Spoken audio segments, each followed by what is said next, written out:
works.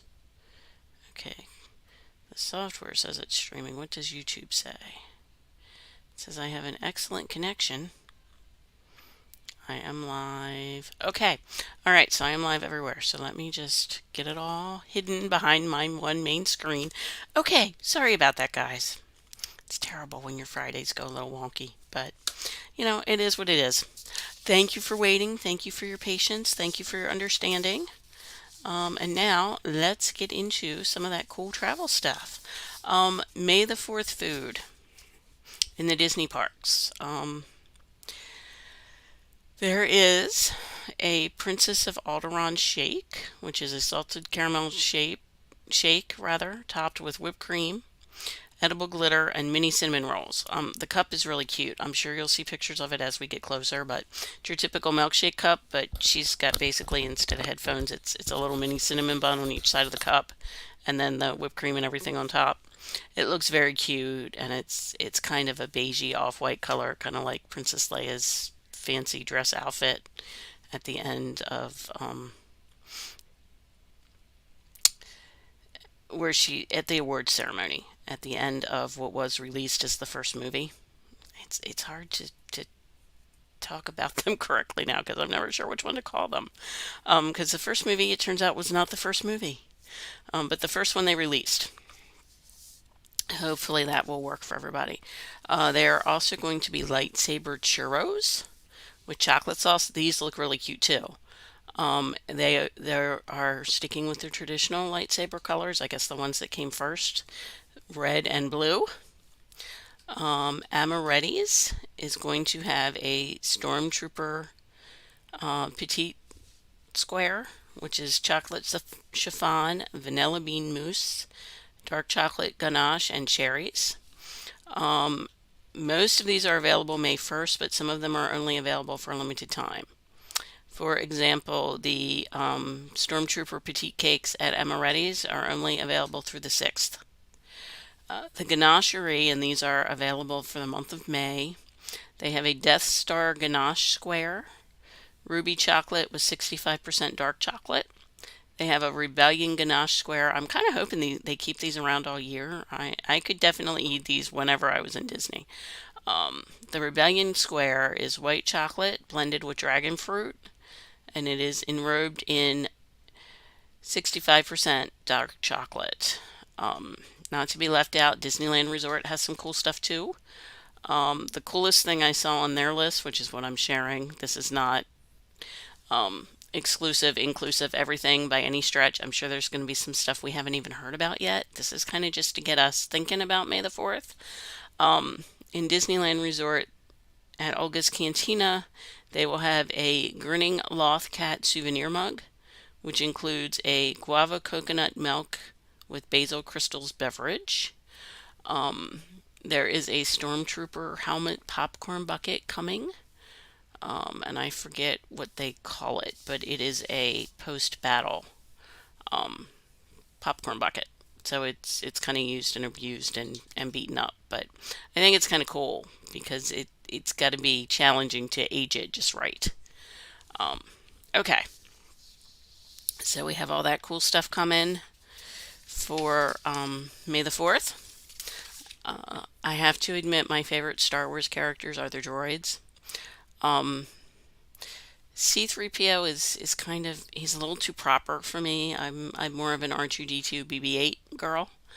Um,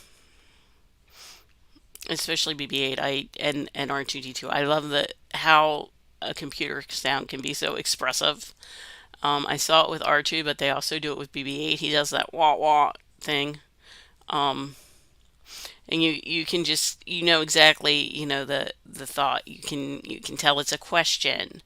When something's got R2 and he does that computerized squeal. I love how they make the droids emote without making them emote. Um, but I've always been a droid girl. I remember after the first movie came out, or the first one that was in theaters, I wanted to be R2D2 for Halloween, and my grandmother, bless her heart, went all over creation to find me a costume. Okay, and we're talking not long after the movie came out, so we're talking late mid to late 70s. I want to say it came out in 77, but I'm not sure I'm correct. And I did not research that. I'm doing this off the cuff. So if I'm wrong, you can tell me that I'm wrong, but please be kind because I didn't research any of the dates. I'm doing this off the cuff. So, um, but I remember, she went through all this trouble to get me the costume, and Halloween night I come out in my costume, and she's like, "You look like a trash can," because it was like all gray, and it was back in the 70s when the masks were like hard plastic. Um, but bless her heart, she really, really went out of her way to find me one because she knew that's what I really wanted to be.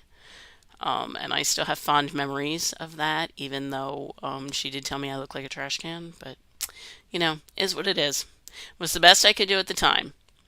But maybe as an adult, I'll dress up as Archie one year and I'll get one of these newer modern costumes that's much better, but I'm sure will still seem dated when I have grandkids. It's funny how things advance and you think, oh, they're really advanced now, and then they advance again and you're like, oh, well, maybe not. Um, it's the perk of technology. Speaking of which, I wonder what they're going to do with Test Track. It'll be, I believe, the third iteration of Test Track, and I'm really curious to see what they change and what they keep. And I know we're not going to know for a while, but tis what it is. I'm excited for Tiana's. I keep saying more about the animatronics and some of the backstory for the characters on some of the different social channels. So I'm excited for that. I don't know if I'll get to ride it in December. I'll have to see if it's a paid Lightning Lane. I might just buy it so that I can do it because I don't get there as often as I'd like. So I need to ride all the new things while I'm there. Um, okay, so we have talked about our Star Wars stuff. It is the time of year where I am where the weather can't decide if it's spring or summer or winter. Case in point, last weekend it was in the 70s. Most of the week this week it has rained, and currently it is 56, according to my computer anyway.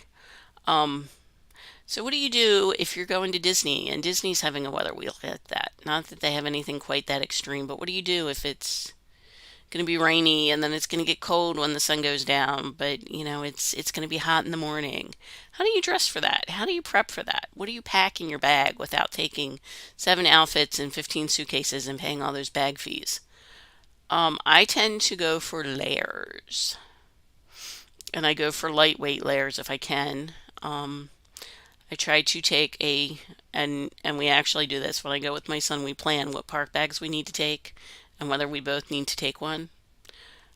Usually I wear the smaller one. You've probably seen it in some of my pictures. It's a little black and white printed Mickey bag. It's not a lounge fly. I have a lounge fly, but it's my most gender neutral bag, so he and I can both wear it. I don't think he really wants to wear Ratatouille. And my other one is a white one with ear hats all over it. And I'm not sure how dirty it would get in the park. So I have to be honest, it tends to just sit at home and look pretty, which is silly. I really ought to put it to use.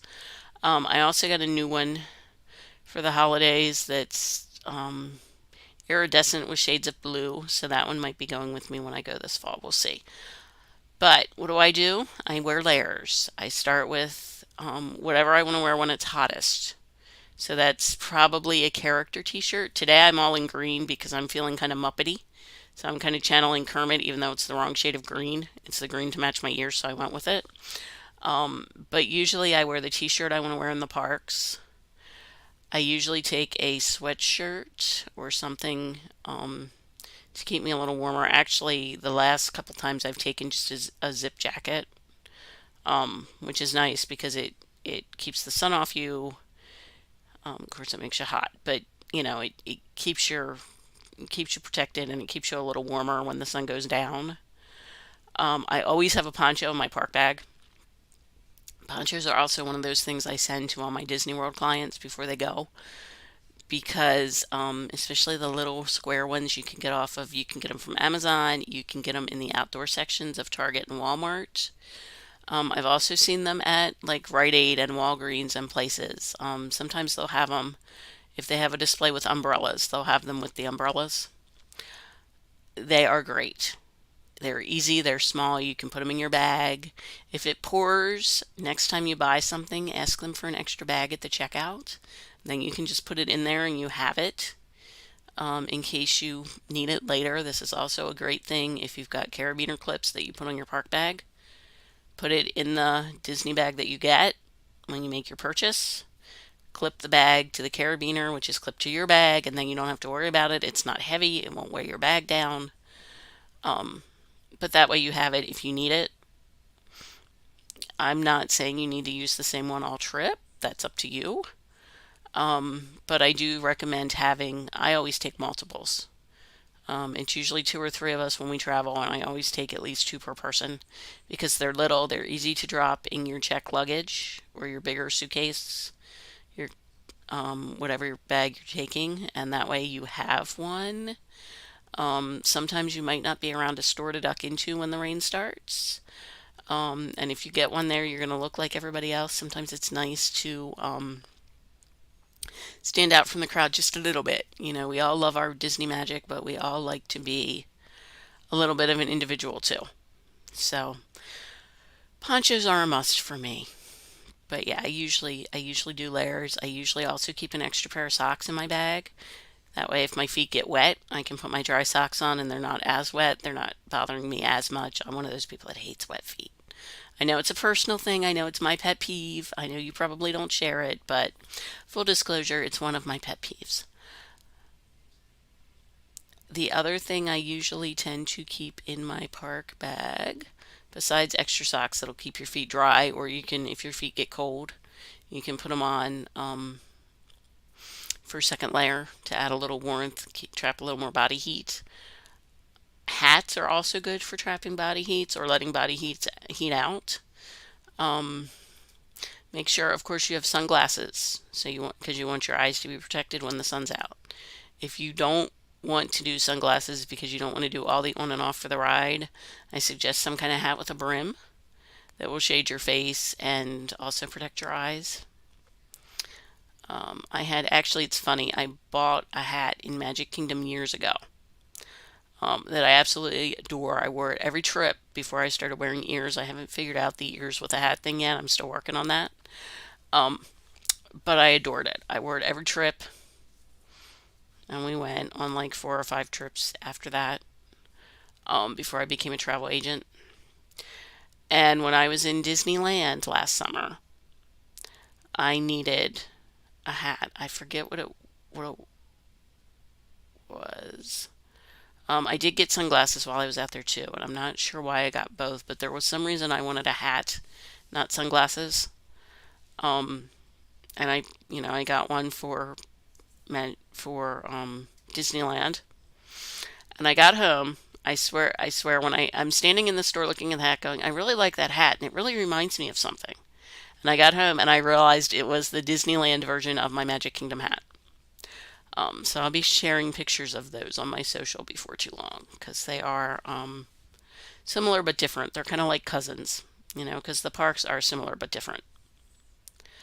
Okay, so let's talk about some cool things you can do this summer. I know we've gotten past spring break. I know prom season is fast upon us. Graduation, for those of us that have one of those this year, might also be bridal season in your family. You might have a bridal shower and a summer wedding or a fall wedding. Um, so let's talk about some cool things you can do. You can take a cruise. You could do a family trip to the beach, especially if you haven't done one of those in the last couple years. But they are really cool. We did a lot of them when I was a kid. We did them pretty much every summer, and I have very fond memories. Not only of being there, but also of like my cousins when they were small. There's I want to say 8 or 10 years between me and my oldest cousin. So I have a totally different memory set of those trips than they do. But those memories are irreplaceable. They're priceless. I am so glad that I have them. So go out this summer and make some more. Whether you do a family beach house, whether you do a theme park trip, whether you take a cruise, whether you want to just explore a new city.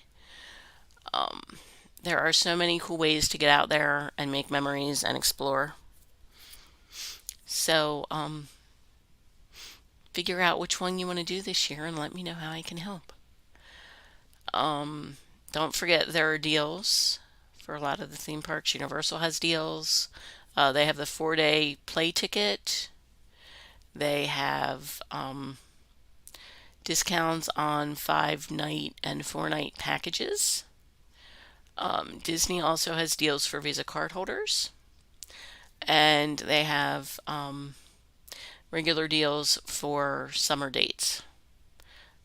It With all these places, it depends on your exact date, the amount of the discount, but there are discounts for Disney for the summer. There are discounts for Universal. There are cruise deals. Viking is doing a free airfare and a $25 deposit. Virgin Voyages has a bunch of deals. Don't forget, Disney Cruise Line 2025 is beginning. Our dates are starting to roll out gradually. Tickets for Universal Halloween Horror Nights are on sale. I do not have a drop date for Mickey's Not So Scary, but I think we're going to be seeing them soon, along with Oogie Boogie Bash for the West Coast. I expect them to come out in the next couple weeks. So if that's something you're keeping an eye out for, let me know. I can keep an eye on it for you so you can free up your time and energy to do something else that's important. Um, okay, so I think that wraps it up. Sorry I was late today. I will try not to be the white rabbit next week. Um, but every time I'm late, in my head I hear, I'm late for a very important date. This is actually one of my favorite things to do every week. So I hate to be late for you guys, but I'm glad we made it. I hope you're putting a good week in the books. You're looking forward to your weekend. And I will see everybody next week. Stay safe and let me know if I can help you travel. I'm always glad to answer questions, provide quotes. Let's start a conversation. Have a good week, everybody, and I'll see you next Friday. Bye.